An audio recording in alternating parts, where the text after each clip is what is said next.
It's been 1 week today since the book was published, and I've just been so grateful for all the lovely feedback that I've had and all the encouragement. So I thought this might be a really lovely opportunity for me to take you inside the book and let you see what it's all about. I've tried to make this book the conduit for everything I know and love about art, and although diversity is right at the heart of everything that I talk about, this has actually just been an amazing opportunity for me to just say everything that I think is so important about primary art.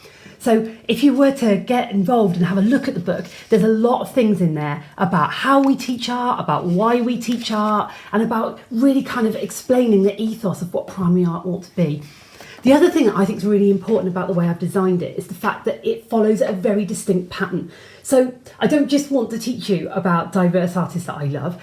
I want to make sure that this is something that you can use as an ongoing thing to be able to plan art and artists that you really love too. So this expedition here, this art expedition that I've posted lots about recently, has got 6 stages which are really predictably and really easily explained, so that once you get the hang of this, once you start picking artists of your own, you will be able to design your own sequences of learning that revolve around that. So here's a list of all the artists that I've chosen. My goodness, it was basically impossible to narrow it down to just a short list. But like I say, my inspiration is that after you've had a go at a few of my designs, that it might be that you take this further and find some artists of your own that you love and use the same format. I've got my thoughts about assessment, which I know is quite a controversial topic in schools. So there's lots of information about how and why we do that and about how to make that a little bit more manageable. And then every single chapter that we've got here is about a different process of art. So I don't just talk about the expeditions in themselves, but also lots of other fantastic ideas, or I think they're fantastic, just to incorporate more drawing, more painting, and all these kinds of art. We've got sculpture in there, we've got photography, we've got collage, so that you can make sure that your curriculum that you're planning for your children is really well balanced and has got lots and lots of interesting and engaging things in there.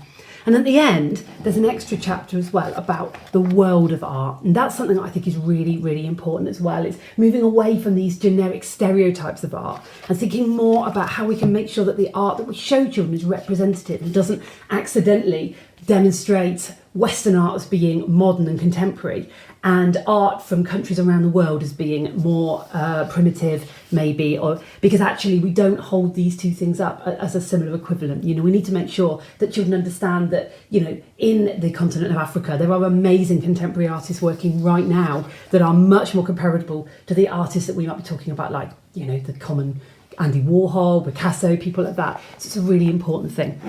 And then, of course, it's just the sort of final thoughts about how you can take this further. So lots of inspiration there where you might find different artists that you can use, where you might find some sort of inspiring Instagram accounts, or you might find other books that will help you. But basically, this whole book is just my love letter to primary art. And I really, really hope that it's something that will help you find that love and that passion and develop your practice even further.